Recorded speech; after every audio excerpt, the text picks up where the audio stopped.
부산국제영화제가 조종국 전 영화진흥위원회 사무국장을 신임 운영위원장으로 선임했습니다.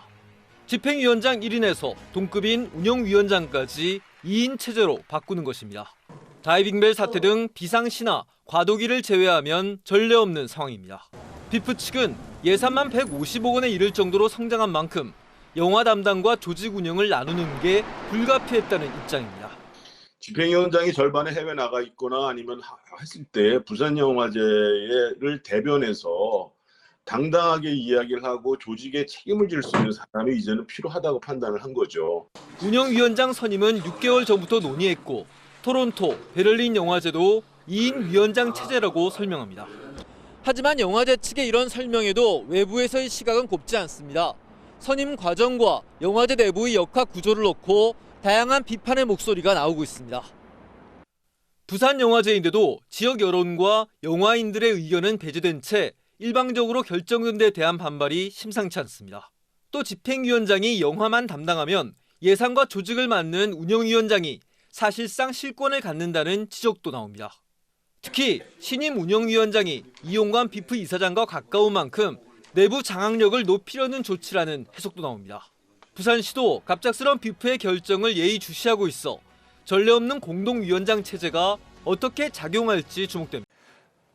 부산국제영화제 허문영 집행위원장이 최근 사의를 표명했습니다. 올해 영화제 개막을 5개월에 앞두고 집행위원장 사퇴가 불거지면서 영화제는 초유의 위기를 맞게 됐습니다. 허 위원장의 사의는 최근 비프가 갑작스럽게 도입한 공동위원장 체제 때문이라는 시각이 지배적인데요. 허 위원장이 조직을 문제없이 이끌어온 상황에서 내부 살림살이를 할 운영위원장을 한 명 더 선임한 겁니다.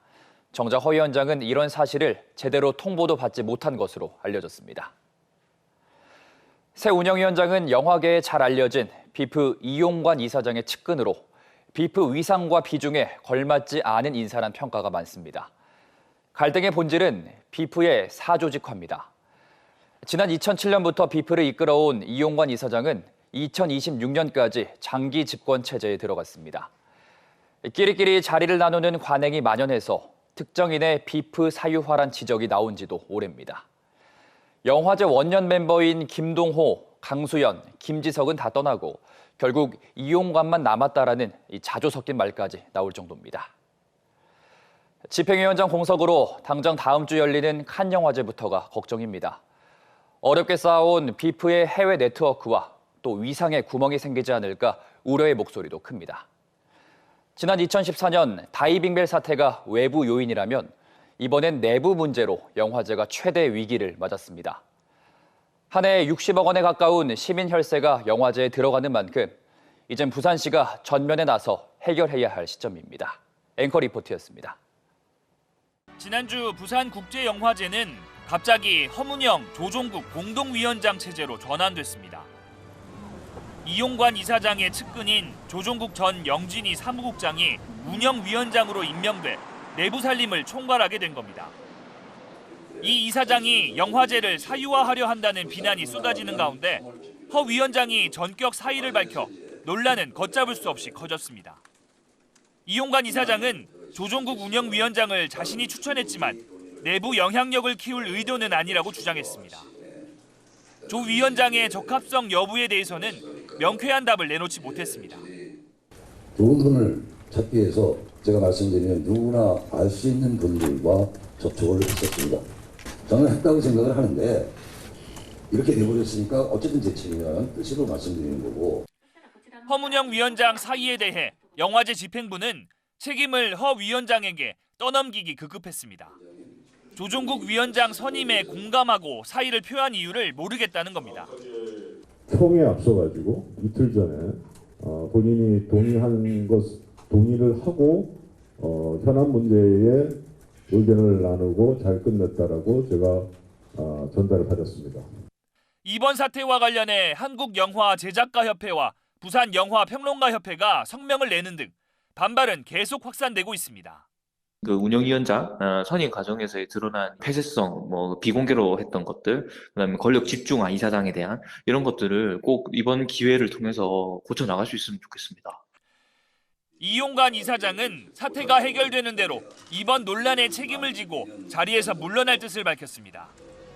하지만 사태 해결의 기준을 명확히 밝히지 않아 논란이 장기화될 우려만 키웠습니다. 부산국제영화제가 집행위원장의 사의로 최대 위기를 맞고 있습니다.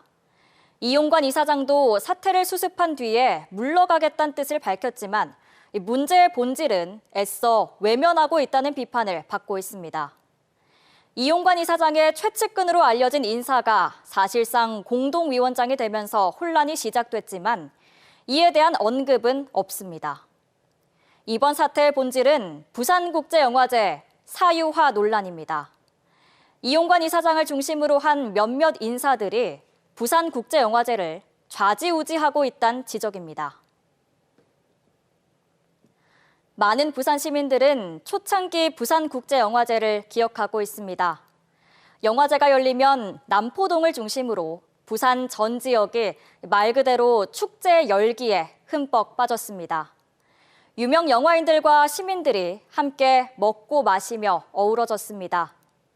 시민들이 함께하는 부산국제영화제는 여느 영화제와는 전혀 다른 독특함으로 짧은 기간에 자리를 잡을 수 있었습니다. 세월이 흘러 부산국제영화제는 양적 질적으로는 성장했지만 어느새 시민축제가 아닌 몇몇 사람들을 위한 그들만의 리그가 돼버렸습니다. 최근엔 아예 부산국제영화제가 열리는지조차 모르는 시민들이 허다합니다. 부산국제영화제는 영화도시 부산을 꿈꿨던 이용관, 김지석 두 청년이 김동호 위원장을 전면에 내세워 불가능할 것만 같던 일을 현실로 만들어낸 피와 땀의 결과물입니다. 허허벌판에서 부산국제영화제를 아시아 대표 영화제로 만든 초심으로 이제는 돌아가야 할 시기입니다. 시민들과 영화인들이 함께 어우러져 먹고 마시며 토론하고 춤추던 축제로 돌아가야 합니다. 내가 아니면 안 된다는 생각, 우리 편이 아니면 안 된다는 생각을 버리고 쇄신하지 못한다면 이미 그들만의 축제가 된 부산국제영화제는 더욱 시민들의 외면을 받게 될 겁니다. 앵커 리포트였습니다.